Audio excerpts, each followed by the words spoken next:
I said, hey, welcome to the Man Cave Happy Hour. I said, hey, welcome to the Man Cave Happy Hour. We're gonna drink a fine whiskey and smoke a really fine cigar. It is time for happy hour. It is the Man Cave Happy Hour. Whiskey, cigar, spirits, and the stories that go along with it. I'm Jamie Flanagan. I am not August Gitschlag. No, that's Matt Fox. I'm August Gitschlag. I got to keep it going. Every day. Doing it for a couple years now. Yeah, keep it going. So, Podcast Your Voice Studios in border there, Berkeley and Southfield. I got a little upgrade today. Well, is it an upgrade? Is it just another room? Is it a different setting? We have the Man Cave Parlor. We added on the Man Cave Parlor. Yeah. So yeah, just the Man Cave Suite was fun, but we figured, you know what? Yeah, we need a cocktail parlor. This is our stand-up comedy edition of it. Yeah, we're doing the stand-up because I couldn't afford the stools. Can we get it about an inch? Let's get it an inch higher. It covers up all the guts. All the guts. All the guts, yeah. It just kind of sink down. How's that? All the guts got to cover. Yes. So many light rings, though. I'm not used to that either. Yeah. Well, you know. Don't look into the light, Ray. It's like we're creators now. Right? Don't look into the light, Ray. Yeah, We're content creators. We're influencers. Yeah. I got a story about influencing and people reaching out to us. I got a reach around for the Man Cave. Oh, wait. And then they pulled it back. Wait, is that a thing? Yeah. All right. So, but August, how's your week, man? How'd your feather bowling? Where'd you end up? You were running. Remember last Tuesday? After I left here, I went to the to the finals. Yeah, we were up 8-2 and lost 10-8 at Kelly's Bar. So that was kind of a bummer. But I did spend my weekend immersed in the NFL draft experience. Oh yeah, that's huge. I was downtown Thursday, Friday, and Saturday. I think we went in on Saturday and was like, "Whoa, what a production!" I saw Mr. Irrelevant get drafted on Saturday. Oh, Mr. Irrelevant, last pick of the draft. Yes. Yeah. Oh, hey, well, that's something, right? Yeah, that's kind of. You never know. It's with the guy. He was like second to last, and Brock Purdy. Brock Purdy took him to the Super Bowl. Yeah. When he was Mr. Irrelevant. Oh so. Yeah.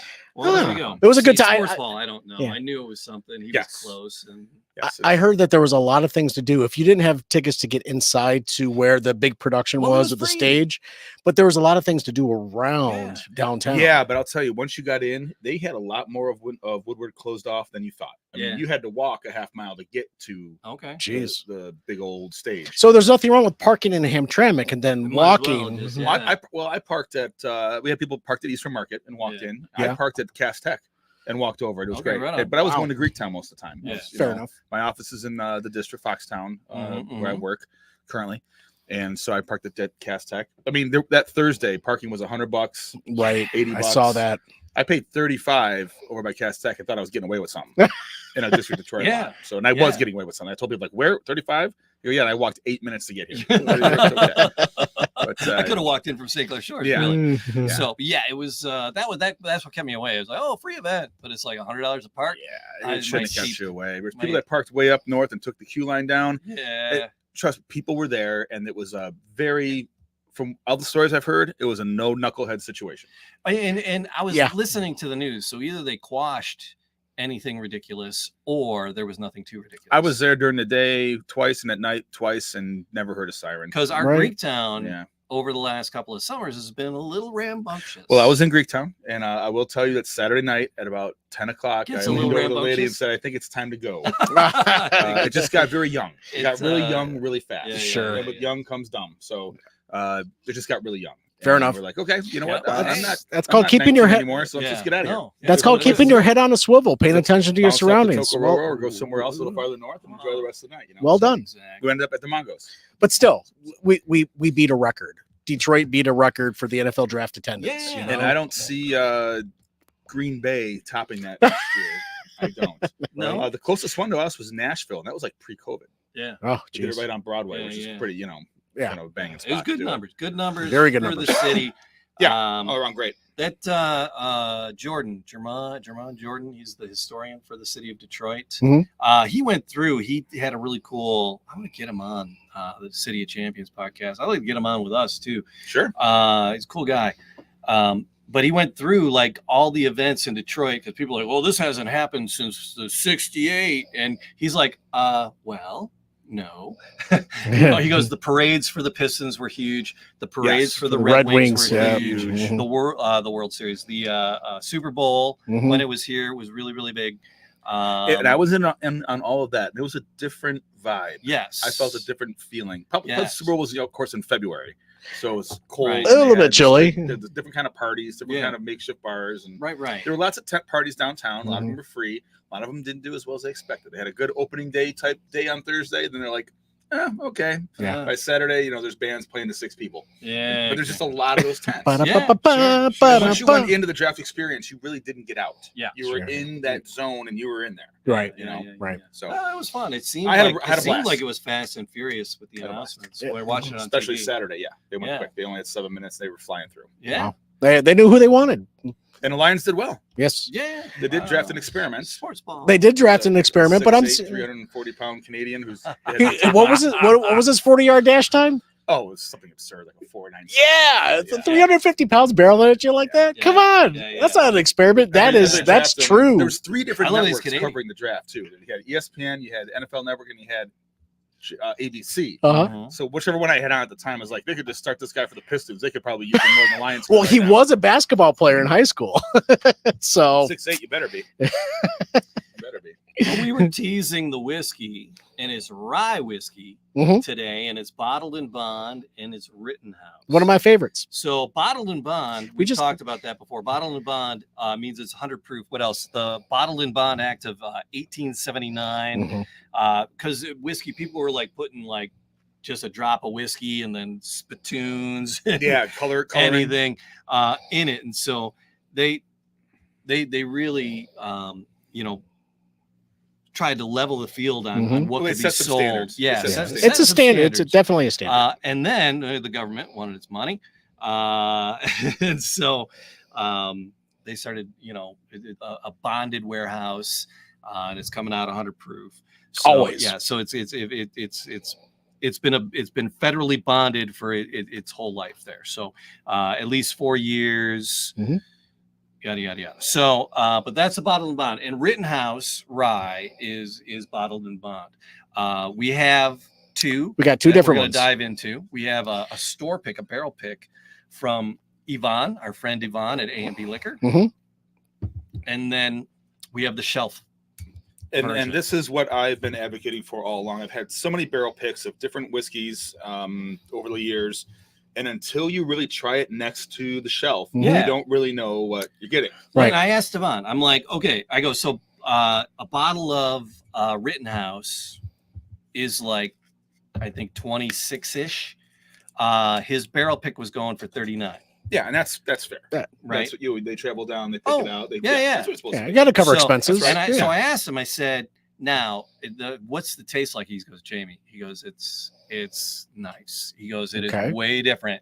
He goes, it is completely different. And he goes, and it's gorgeous. And I'm like, all right. Well, he didn't say gorgeous. That's my word. But this is the same man that said, you know what? You guys have to try this. It's called Old Soul, and you'll never go back. Same guy. So we have to trust his judgment here, right? Old Soul is So I'm sad. I'm Mississippi whiskey we never knew existed till that day. Right? I'm so sad that it's almost gone. Wow. Got a couple of drams. No, it is gone. It is gone. It's gone. All gone. It's gone, guys. All gone.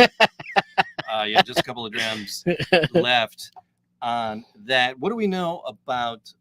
You were gonna rye whiskey. What you were gonna tell me? Well, rye is basically it's not a natural grain in America. Okay. It was actually brought over by the Dutch. Oh, I didn't know that. Yeah, and the first rye harvests were the old New Amsterdam, as they're called now, Manhattan. And basically, Istanbul, Pennsylvania Dutch wanted to make whiskey, and they had a lot of rye. Rye was their flavor from back home. So all rye. Yeah, we're going to do soon. Yes. And that's where the rye whiskey originated. Now, of course, corn and other ingredients became much cheaper and easier. Yeah. So that's what we're used to here. That's kind of what took over the market. But I've always had a soft spot for rye whiskeys. Rittenhouse has always been one of my favorites as far as a rye goes. And when I'm out and about and I'm playing around, I see a Rittenhouse, you know what? Give me a Rittenhouse. It's an affordable bottle. Yeah. It's affordable. It's an affordable pour. and that's what it's, that's what. Well, a lot of mixologists Except actually. For this bar here. This bar is not cheap. Well, I use Classy. This is classy. This is classy. Bar. But a lot of bartenders, a lot of folks, they like to use the Rittenhouse Rye as the mixer because it's not complacent. It's actually it holds its own in a cocktail itself. That's what's so good about the Rittenhouse Rye, I feel. So, Where's it come from? Where's it come from? It comes from Philadelphia. It's on the Heaven Hill. Heaven Hill. Yeah, it's part of the Heaven Hill family. All right. Yeah. So, but the tasting notes that you might get this because the color on this, it's a darker. So when folks see a dark bourbon or a rye, they think it's going to be spicy, but this has got a really nice mahogany flavor to it. And when you try it, you might get a little bit of your dried fruit maybe out of it. You might get a little bit of, you're going to get that toffee. You're going to get that vanilla, of course, but a little sweet pepper maybe. But I'm curious how the barrel pick here that Yvonne did, how it's going to stand up to that shelf, because that is a staple. It's the same thing every single time. But what did they do differently from A&B Liquor that's going to give us a different idea? These barrels, no matter whose it is, whatever what style, it's a Buffalo Trace, it's Elijah Craig. It's usually they just oak the snot out of it, or they vanilla barrel it or something different like that. I did not catch what this makes this bottle in there, what their selling point is to make this one a little special. That's usually all I expect is a double oaked flavor or a little more caramely, right?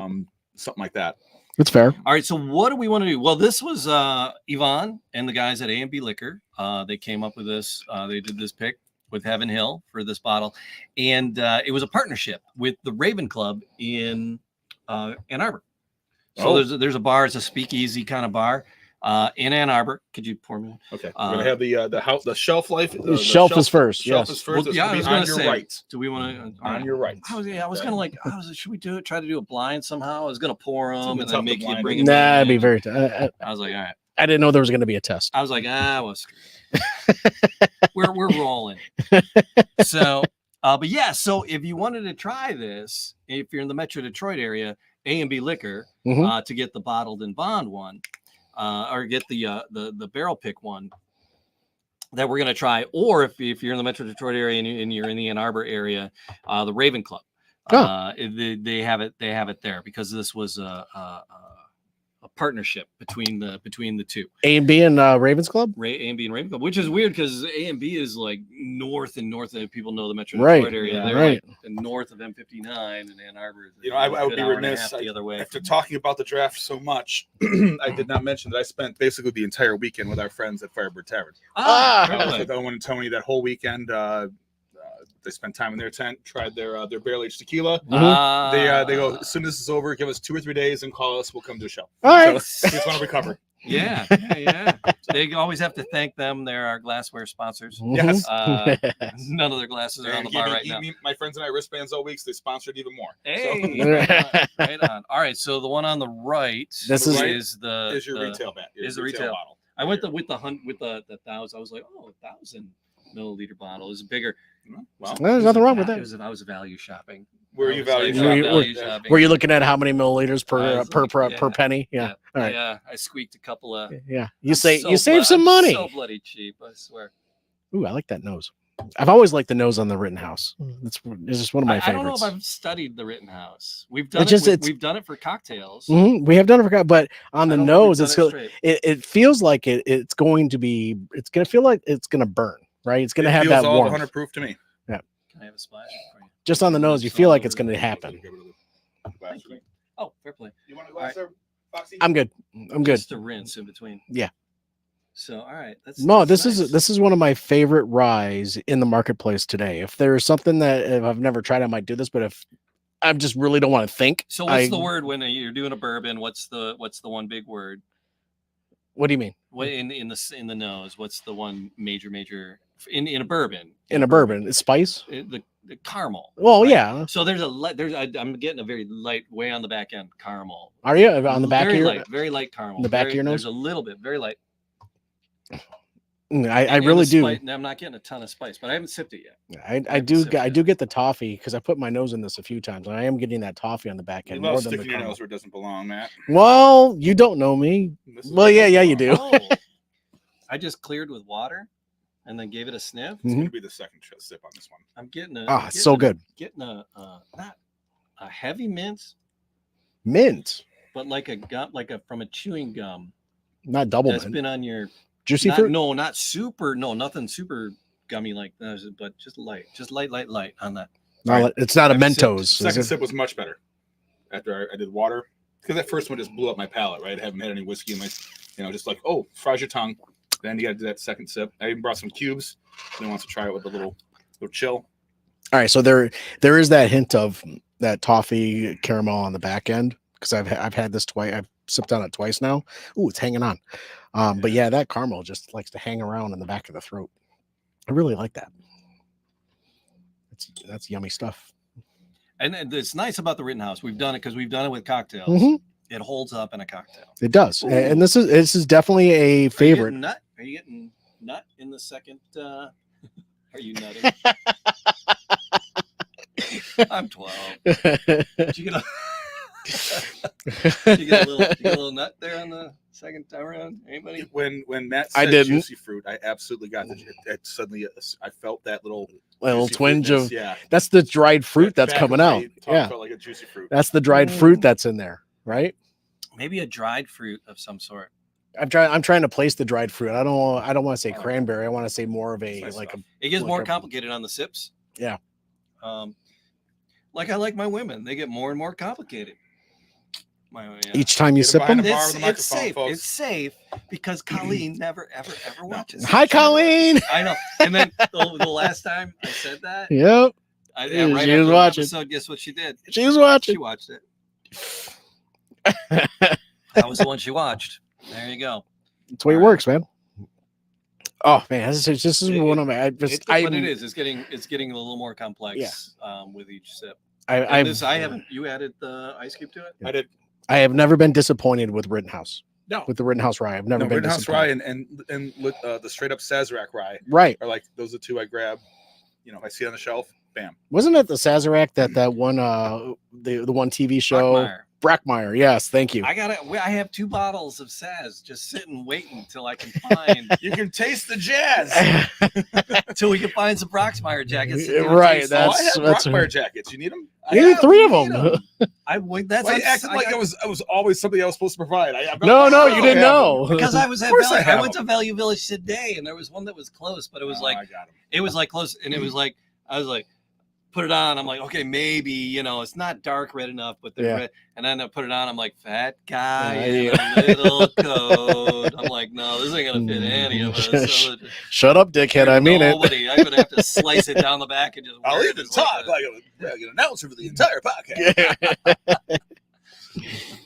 Oh, if we could get Hank Azaria on, that would be. Okay, the barrel pick is a whole different taste. Oh, did you already try it? Yeah, he just dove into it. Okay. Wow. I mean, with the ice cube, it makes it a little different. Much more flavor. Sorry, much more flavor to it. That's they probably double.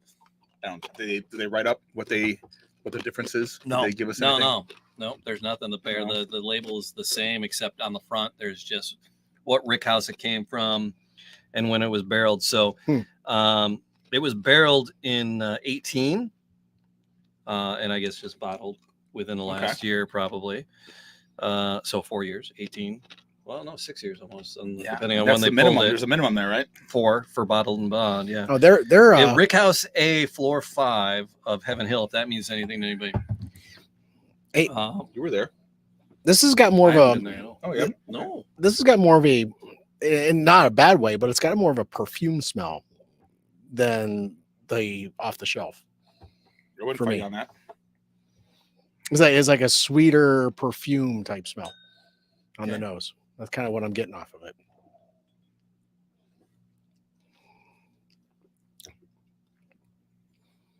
It's not as. The bite seems more of a bite. Yeah, I was going to go the other way. I was going to go the other way. No, because the shelf one isn't like a.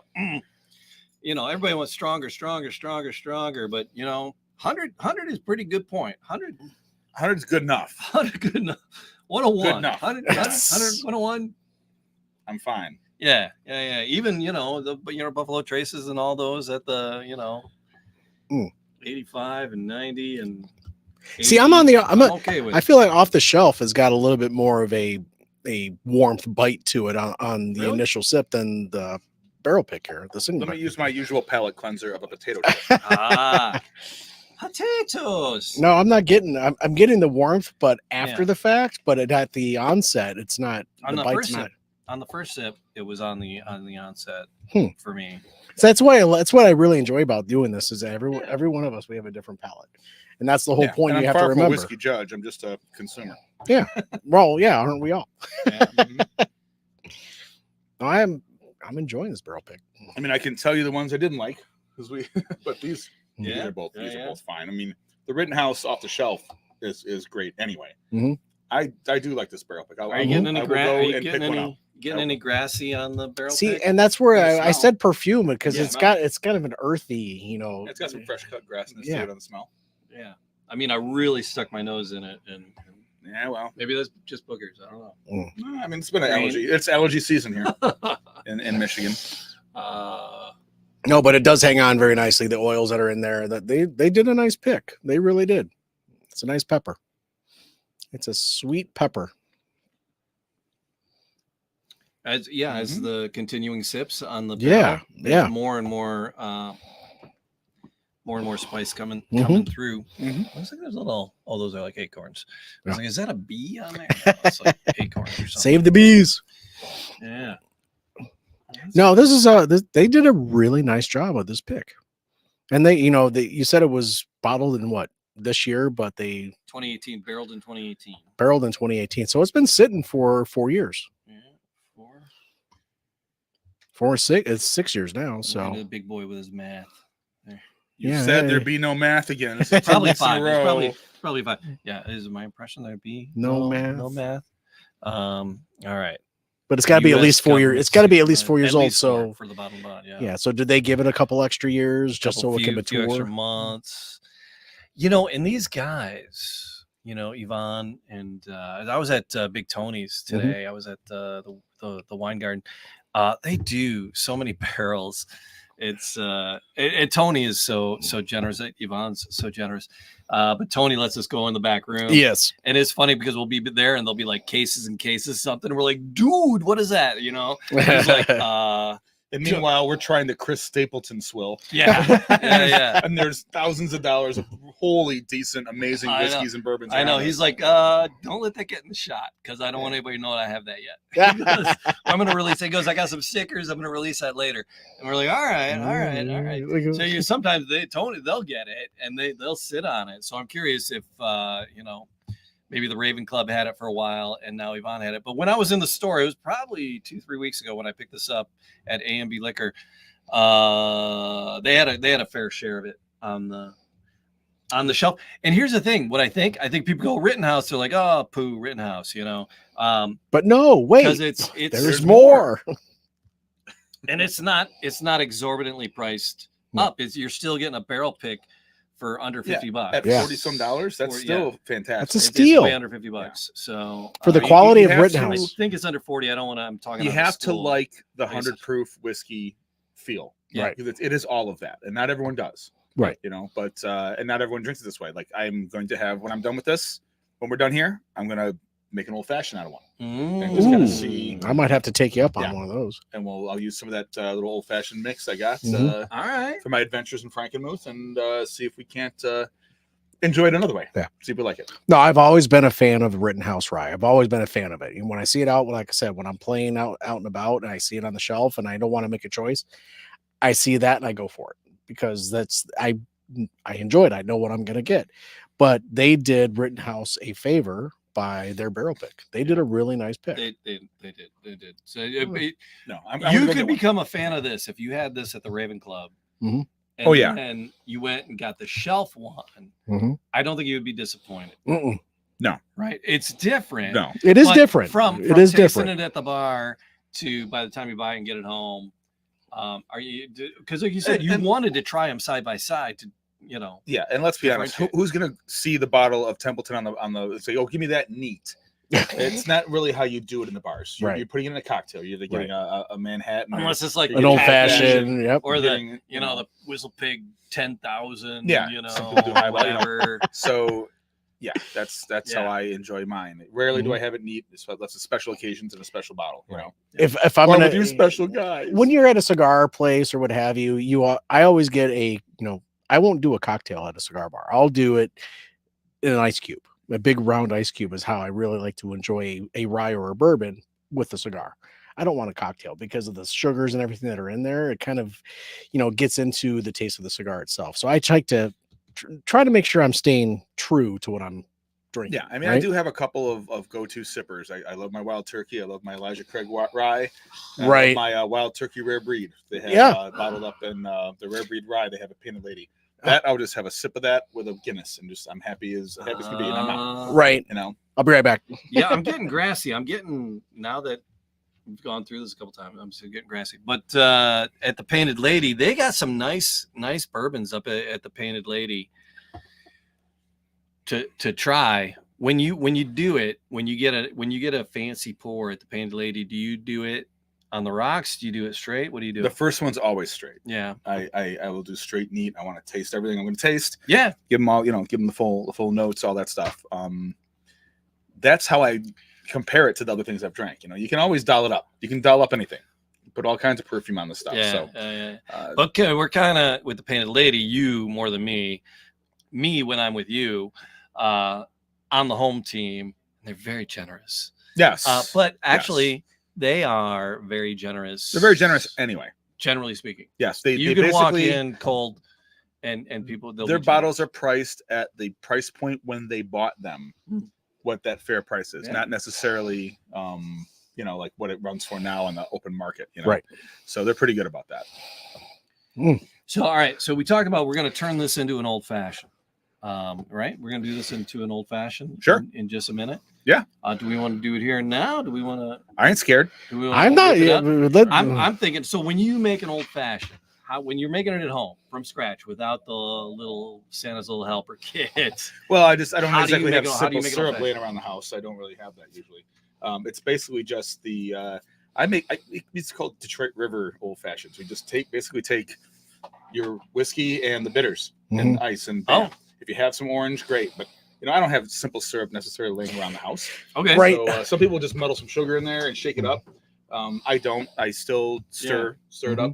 So I have some. Well, I'll grab what I have here. Yeah. So Matt, when you make an old fashioned at home, what do you make? Well, how do you make the old fashioned? I do have the simple syrups. The syrups at home, Woodford Reserve. They have a really nice old fashioned mix or a pre-made cocktail. It's just the mix. Okay. And really? I actually add my bourbon or whatever to it, and that's how I make mine. Because I don't have the time to muddle sugar and all that jazz. So here's the thing. So what I got a thing of simple syrup for like making cocktails. But then I have and I got them here too. I have for coffee. So I bought a bigger box to do it to make old fashions. So we have I got the natural sugar, the brownish sugar in the raw sugar. Yeah, sugar in the raw. So I'll do that when I'm at home. I sacrifice a Luxardo. Did you bring the Luxardos out? I did not. Oh, all right. Grab the Luxardo. And so I sacrifice the Luxardo to the old fashioned gods and muddle it down with the sugar. There's nothing wrong with that. And then I hit it with the bitters and I muddle a little bit more. And so then I pour in the bourbon and stir. So you're a lot more involved with that than I am, because I just I pour, stir, done. Yeah. If I have an orange, I'll do the rim or whatever's on the grill. I got 6 minutes before I got to flip it. So there's 6 minutes. That's very, very fair. I got 6 minutes. What do we have? Whose glass is here? This is me. This is 6 minutes. Plenty of time to get that water out of there. Oh, water. What are you trying to kill me? Just use your Glencairn. Sure. Oh yeah, just use Glencairn here. Pagans using Glencairns for an old fashioned. So I was trying. What were we doing? Oh, we tried that hideous bacon that I made. That was last week. That was our last episode, man. It wasn't hideous. Well, in fact, I can still taste the bacon today, a week later. Everything I wanted it to be. Still burping up bacon fat. A little bit. Are we doing babies? Look at All right. Fair play. I only got so much of the. You want to pour a little bit of mine into yours there, August? I'm good. No, all right. Good. Yeah. Let the man in the middle have the big one. All right. That's so I already did. But yeah, so I was emptying out bottles, and I had some of that Travelers. There was just a little bit left. I was going to use that Travelers whiskey bottle to put the my rendered bacon into. It's actually pretty good. And I'm like, I'll put it into my infinity bottle. The bacon? I put it in my infinity bottle. I go, I think I just killed my infinity bottle. So I went, because I have a bunch of bourbons I haven't put into my infinity bottles. So I grabbed a bunch of like the really good ones. And I'm like, sorry. You apologize to your drinks. He apologized. The infinity bottle is not something to mess around with, because once you screw up, you have to start all over again. Well, no, it changes every time, and that's the beauty of it. But you added what to it? The Traveler. Yeah. The bacon which wasn't infused. No, I didn't do the bacon in there. I thought you did. No. I emptied the Traveler out into the infinity bottle to use the Traveler bottle to bring the bacon here. Okay, now I get it. Yeah. I'm catching on a little bit. But the Traveler wasn't stellar. Agreed. Yeah, agreed. It wasn't stellar. So I'm not going to disagree. Right, so we'll, so I was like, I had the Woodford. I had a Woodford double oaked. I had a Buffalo Trace store pick from Tony. Is the Milky Way one, which I've had at home and I haven't shared with you guys. Sorry. I wouldn't come over now that the deck is clean. But all right. So hot tub time machine. Turn this into an old fashioned. So yeah, that's what I do. So either if I have the pre-made simple syrup, so if I'm in a rush, I just go squirt, throw a cherry in, stir, bitters, done. But I'll do that with the put a packet of the whole grain sugar in it, and then muddle it all up. Motor City Hypnotist, that is the barrel pick. That's the barrel pick. That's the barrel pick. Is this the good one? That is the barrel pick. They're both good. They're both good. The whole point was to side by side them and see if you notice a big difference. So yeah, do you guys have a preference? I like them both. I enjoy them both. Wow, would I pick one over the other? I honestly wouldn't pick one over the other. I'm going to go get a bottle of that. The only one I've ever chased a bottle of was the Old Soul. Yeah, I have a bottle of that. But it's always good to go. Don't go there. We should never talk about that again. Too soon. It's always good to go see Yvonne and his crew. Yeah, the AMB guys, sure. And but yeah, so if you do that, Jamie had this on the track. But so usually it's one of their kids working behind. They're like, "Oh, I know your podcast." So this is the old fashioned mix. This is what I got. I got this from Frankenmuth. Yeah, this is Bitter Milk 1. It's a cocktail mixer, bourbon barrel aged old fashioned, and it's it says add it to one shot. Oh, nice. God knows I split it. You did. It was the three of us. I couldn't imagine having this in one shot. My back teeth would be like. Yeah. How much bourbon did you put to the one thing? Oh, geez. I had I probably put 3-4 ounces in the cup and split so like it up. a double. You doubled it at least. I quadrupled the bourbon amount and then put one of these in, and I think it's just right. I mean, because it says one shot of bourbon. One shot of bourbon or rye. I'm like, whoa. So is it 1 2-ounce shot or one shot? It says one probably shot. 2 ounce. Yeah, it's probably taking a 2-ounce shot. I think it's fine like this. I think I think I'd be brown sugar. My it is brown sugar. Diabetes. Yeah, it is brown. So the mix replaces the bitters, the sweet, whatever you're putting in for that, the simple syrup. Oh, yep. Did you bring this? No, you didn't bring your spoon. Sorry, buddy. Spoon or the. So really, it saves you the step of having to do the simple syrup and measure the bitters and you're supposed to do like a express an orange into it as well. Right. There we are. There's your spoon. You can't have. There's enough sweet in there. I don't want more of the syrup, but not too much more. The syrup, I like when I put the syrup in it because it darkens it. Oh, it's great though. The Luxardo syrup is just like heaven. Anybody else on the? You know what? I'll drop a cherry. Have you tried that straight up first? He's doing it. Okay, good. Oh, the written. written? Yeah. He's doing the single. Yeah, the barrel Rittenhouse. pick. It's a gorgeous All thing. by itself. It was all by myself. All right, I'll throw one in here, just because I do enjoy a Luxardo cherry. You know, Absolutely. Yeah. You know, once again, that's like my favorite thing. Colleen's like, "Are you gonna finish that cocktail?" And I'm like, eventually. Just letting that cherry soak it up. When I do, man, it's like your standard off the shelf. This is the regular, right? Yeah, regular. That's your retail store bottle. Yeah, sure. Give me some Luxardo. Sure. I'm not gonna pass up a cherry. And the price point difference between the two of these, David. You know, you're looking at what, $30, $25, $26 for the off the shelf, and the store pick was around $37, $38. Jamie. Yep. Oh, that's not a huge difference. No, not at all. No, that's yeah. And you're getting a barrel pick for under. I don't want to speak out of school, but I under $50. Guarantee it's under 50. 50. Under 50. 99% sure it was under 40. Go on, tell Yvonne. Said Jamie said you get it for $49.99. You'll say that Jamie guy doesn't know what he's talking about. $39.99. Yeah, you pay $70. $39.99. Yeah, no, I didn't pay. No, They'll invoice you for $30. Don't worry. He would have really had to been like used car salesman me to go 70 on a Rittenhouse barrel pick. Yeah. Just because of the value that the regular Rittenhouse is. But if he did, I trust him enough. I would trust him enough that I would pay for that.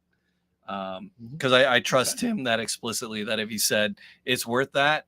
And your oil changes are completely on the house for the entire time you have your lease as well. So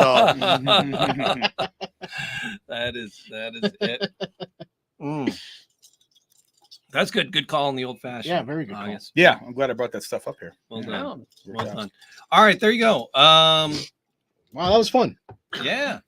I'm glad that we did Rittenhouse because Dave, what do you think about the setup? The man cave parlor. The man cave parlor here. We built on the man cave parlor to the podcast Your Voice. It's beautiful studio. because you get your bottles here. They stay in the camera the whole time. People know what you're doing. Right. You know, we're standing. But it's that's the man not cave. a big It's deal. the man cave parlor. I was too cheap to buy the stools. They were.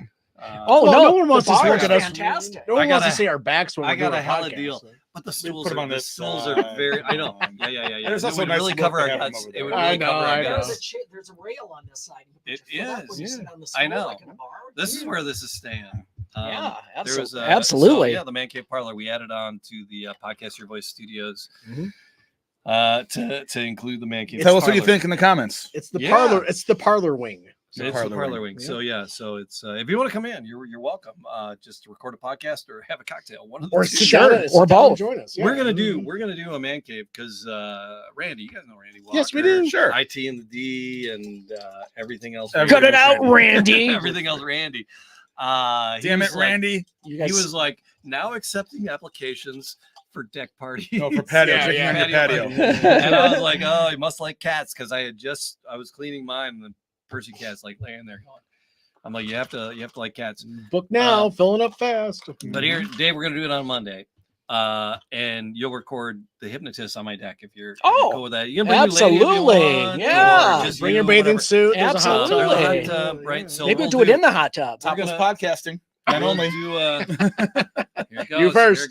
Here goes. Oh, Here boy. goes. Oh. No, stop. Okay, all right. I lifted. It's up. Okay. I just threw it in my mouth. All right, so so we're gonna do a man cave happy hour from the deck at my house, and then since it's gonna be I saw that your cat is enjoying the deck. Yes, I saw that. So we'll drag you in and we'll do the hypnotist there. Perfect. Too. Yeah. Summertime, it's not dark. By the time we're done, it's still light out. You know what? It's a shorter drive home at that point for me as well. So game on, man. Where you at, Jamie? At 16 and Adams. Oh, right on the border of Troy. I might need to get a hotel room. No, I think we got a spare room. You can. Oh, there we go. There's that. There we go. Yeah, no, it's Colin moved out. We got all kinds of spare rooms now. There's like 4 couches in the living room. All kinds of space. Yeah, seriously. I'm not kidding. I'll just sleep in the hot tub. I mean, It's happened. It's happened. Don't worry, I won't pull a Matthew Perry. Wait, too soon? Man. Too soon? Wow. Really? Pivot. You Oh, better pivot. ouch. Pivot. Well, this Rittenhouse I'm is Matt some great Fox. stuff. Pivot. As we were carrying this in, Matt we're just carrying into the man cave parlor. We're bringing this bar in today, bringing it up the stairs, and I'm like, pivot, and he's like, you're not funny. Yeah, I'm like, a little bit. a little bit. It was was some woman who was trying to get in while we were trying to get in. Like, we should stop and let her in before. Oh, so she have to wait for you, before right? We fumble through the door. Today in the news, lady dies while guys moving furniture. Crushed by a bar. Parlor bar. All right. More coming. ManCaveHappyHour.com. I'm Jamie Flanagan. I am Matt Fox. I am August Kitschlag. And I am David Wright. Hi, Like David. us on the socials and tell your friends about us. All right. Yeah. Cheers. Cheers, everyone. Clink, clink, clink. Clink, clink, Just clink. a taste. Mm. A nice little bit. Good stuff. Somebody hit stop.